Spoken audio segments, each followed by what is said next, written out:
E aí galera, tudo bem? Como vão vocês? Eu estou aqui para falar sobre o curso de férias das disciplinas de Ciência e Matemática, o eixo de Ciências da Natureza. Eu e o professor Marcondes vamos fazer o estudo interdisciplinar, apenas um trabalho para todos os nonos anos. Legal, galerinha? Vamos prestar atenção que é muito fácil. Primeiro a gente vai começar falando sobre a distribuição de água no planeta. O nosso trabalho tem o foco de consumo de água nesta pandemia. E assim a gente precisa conversar sobre como estão nossos mananciais. No mundo, dos 100% de água que podemos aproveitar, 97% é de água salgada, água indisponível ao consumo humano, né? 97% e 2% de água doce, muito pouco, mas é menos ainda o que a gente pode utilizar. Nós temos dentro desses 2,5% apenas 69,8% disponíveis não, mas nas calotas polares, ou seja, em forma de gelo nos polos, e não há como captar essa água para distribuir para a população. Temos também 29% de águas subterrâneas, mananciais hidrológicos subterrâneos, onde também é uma certa dificuldade. Um dos locais onde há grande uso desses mananciais é a nossa região para agricultura, né? Tirar muita água do subsolo é um problema terrível. E o que nos sobra para que possamos usufruir nas nossas torneiras é captado de rios e lagos. Dentro do total de água doce do planeta, que é 2%, dentro desse total nós temos 0,3% só. Só isso nos rios e lagos. E ainda assim a gente não costuma consumir de forma adequada. E ainda mais na pandemia, onde deveríamos reduzir o consumo, mas pelo fato das pessoas estar em casa, o consumo faz aumentar. E é sobre isso que o nosso trabalho predispõe a fazer com vocês, né? Outros usos também, 0,9%. Temos lá no nosso Brasil, nós temos 12% de água doce do planeta está no nosso Brasil. Só que esta divisão é meio que desproporcional, não pelo fato de que elas existem nos seus locais, mas porque o desenvolvimento social, o desenvolvimento das cidades ficaram agregados em locais, no histórico do descobrimento do nosso Brasil, ficaram agregados em lugares aonde a quantidade de água é relativamente insuficiente. Por exemplo, a região norte tem basicamente 70% da água do nosso país, da água doce, e essa água é disponível apenas para 8,6% da população.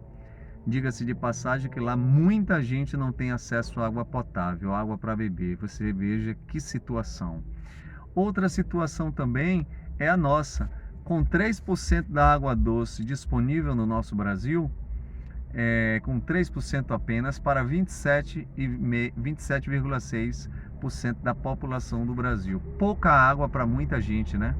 Temos o Centro-Oeste, 7,5% da população brasileira, mas com 16% da água disponível.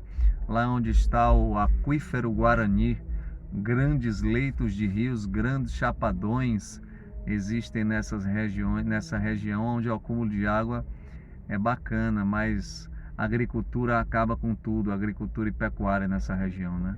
Temos também a principal região do Brasil em termos populacionais. Quase metade da população do nosso país está no Sudeste.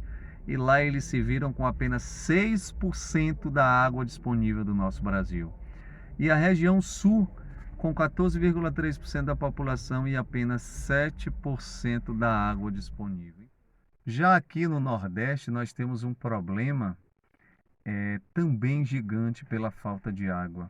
Nem todos têm disponibilidade de água na torneira no Nordeste. Eu diria que a maior parte das pessoas não tem água todos os dias nas torneiras no Nordeste ou em qualquer região do Brasil. Percebam aí que a maior parte das cidades do Nordeste elas são abastecidas por reservatórios que eles dependem da água da chuva ou de rios que já não conseguem abastecer normalmente esses mananciais. Uma régua como essa daí, ó, a água era para estar cá em cima, a água está lá embaixo pela escassez de água, falta de chuvas. E também, quando esta água junta aí, o sol é tão intenso que ela evapora, e a evaporação também é um motivo de grandes perdas d'água. Vamos economizar, estamos em uma situação caótica e o Nordeste sempre precisou de economia e agora não é diferente. Galera, e nas grandes cidades, o que a pandemia tem despertado, o que a pandemia tem feito a sociedade e os governos despertar pela falta de água? A falta de água está acentuando as mortes. Nas periferias do Brasil, as pessoas não têm água para lavar as mãos. Por que não economizar? Por que não saber o quanto a gente consome nas nossas casas? 1 litro que possamos economizar durante um banho, 2 litros ou 3, já faz uma diferença significativa. Imagine nas favelas e nas periferias do Brasil como não está a situação. Mais uma manchete, isso é notícia nos jornais do Brasil inteiro. Estão expondo a falta de água nessa pandemia e a grande consequência das transmissões por aí afora. A falta de máscara e a falta de higiene. Mas não é porque a higiene não está presente, não é pela falta de vontade. Em muitos lugares é porque não há água de fato para fazer essa higiene. Nas grandes favelas do Brasil ou nas periferias, imagine como é que a gente não como é que essas pessoas não devem estar vivendo. Percebamos que a economia de água ela se faz a todo momento, mas agora está sendo muito mais acentuada. Temos culpa, temos culpa por não economizar gastando água nas lavagens das calçadas. Vamos usar o balde com a água da máquina de lavar, com a água da pia que lavou a roupa. Vamos escovar os dentes em menos tempo, fechando a torneira. Vamos fechar a torneira ao nos ensaboar, né? Por favor, pessoal, a situação é drástica e nós, o eixo de ciências naturais, justamente quer saber como é que você está fazendo isso na sua casa. Será que você consegue economizar? Não há como mentir, você vai ter que pegar dados da sua conta de água, tá bom? Vamos analisar o que aconteceu aí nessa pandemia, analisando esses dados da sua conta de água. O governo também tem culpa em não solucionar a questão dos vazamentos, que são diversos nas ruas, né?